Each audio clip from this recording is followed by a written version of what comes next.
Hello everyone, my name is Sarita Samarkon. Today's video is case study 1 presented for card 8090. The presentation contains the background of the interviewee and the application of two theories, Donald Super's stages of development and John Holland's model.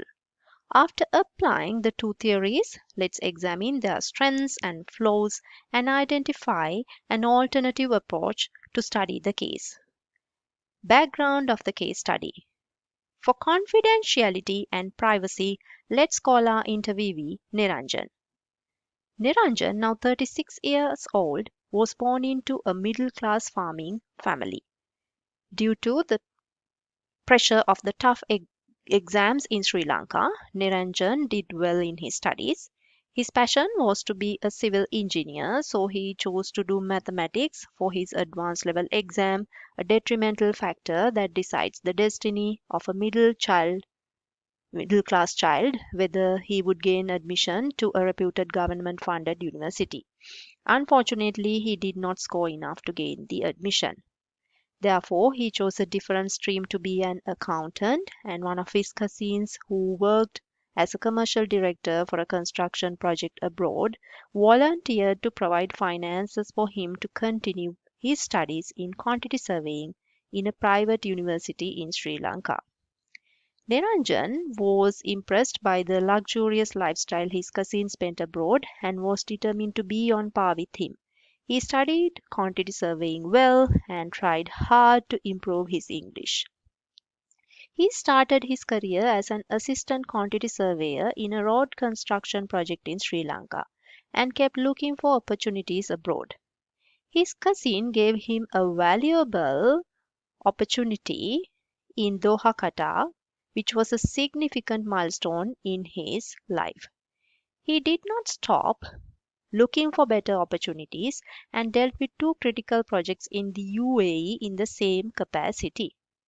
He married a university lecturer and completed his master's degree and moved to Canada in 2020. The first 3 months in Canada were tough for him as he could only find a survival job in an Amazon factory. However, he persistently kept applying for jobs in the field. A prominent international construction company noticed his resume on LinkedIn and he was offered a job offer after 2 interviews. He became a senior cost consultant and 1 year later he was promoted to senior consultant. He also did his licensing exams in Canada and became a member of the Canadian Institute of Quantity Surveyors. As an individual with humble beginnings, he is satisfied with his journey so far, continues to overcome industrial challenges, and believes in continually bettering himself. Career as cycles. First, to examine the case study, let us apply the theory of career development stages postulated by Donald Super. Growth. In his teen years, he had to choose between sports and academics, and he chose academics. Exploration. In his 20s, he decided to be employed as a quantity surveyor despite the financial challenges and kept looking for other opportunities. Establishment and maintenance. In his 30s, he gained certifications to remain in the same field and he plans to maintain the same position until he reaches the age of 50. Here I see the stages of establishment and maintenance occurring even before he reaches the age of 40. Careers as fit. From the perspective of career as fit, the selected theory is based on Holland's 6 personality dimensions. The Rayasek code that Neranjan received was SEC, which represents his most dominant traits, which are social, enterprising, and conventional, and it does not recognize the field in which he works. The closest occupation that aligns with his job role is cost estimator, and the dominant codes for the cost estimator positions are conventional and enterprising. However, after discussing with the interviewee, I found that he does more than cost estimation in his occupation, such as dealing with contractors, subcontractors, and conducting orientations for junior estimators. The occupation involves a high level of social skills, and the occupations listed do not seem to identify the occupation of cost consultation or quantity surveying. In the next section slide, let us focus on the strengths and inadequacies of the two theories. In applying Donald's super stages of development, I found two strengths: expression of self-concept and practical relevance. Neranjan identifies himself as analytical, creative, friendly, which makes him adept at his job. That is his self-expression. Secondly, Neranjan reflected on how his different roles interacted with and influenced his decision making.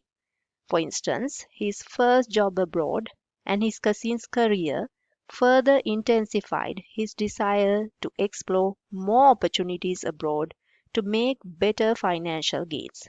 Therefore, the framework provides career counselors with a structured approach to help clients explore interests and navigate career transitions.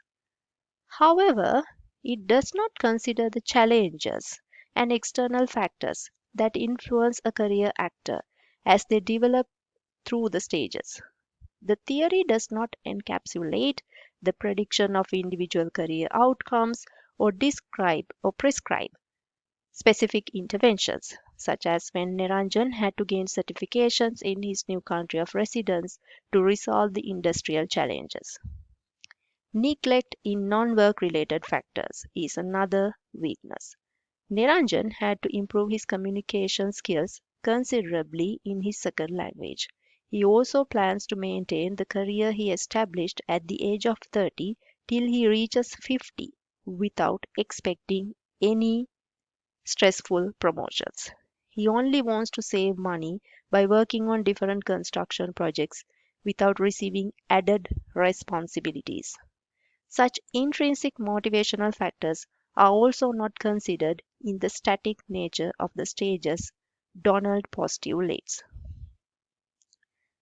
When one peeks into Holland's personality dimensions, it is apparent that it is an easy to use and easy to understand tool to get an insight into the subject's interests and connect them with vocational roles.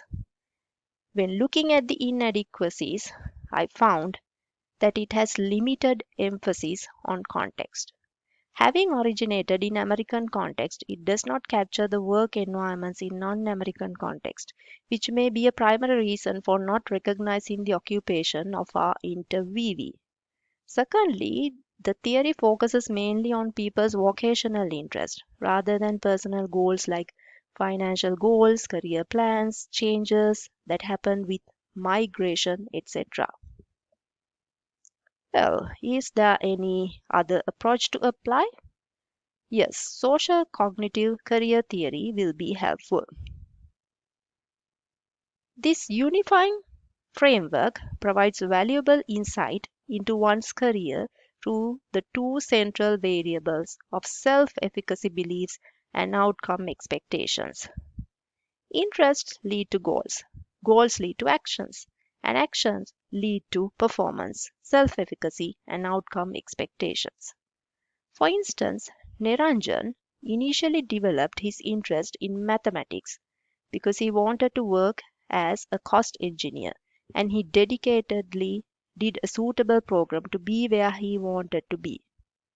The theory also considered personal external environment, personal factors, external environment, and continues to affect career progress.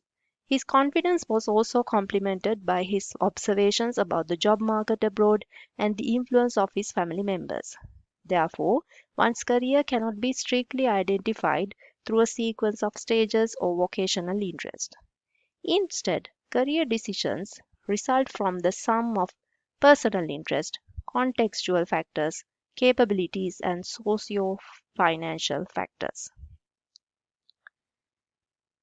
Due to the inadequacy of Donald Super's model of career stages and Holland's 6 Rayasek model, social cognitive career theory was utilized to study the case of Neranjan. The theory considers that broad interests can be turned into career goals and actions, and contextual variables associated with a person's career inheritance. The external environment may continue to influence the process at any stage. With that note, let me now conclude the presentation. Thank you very much.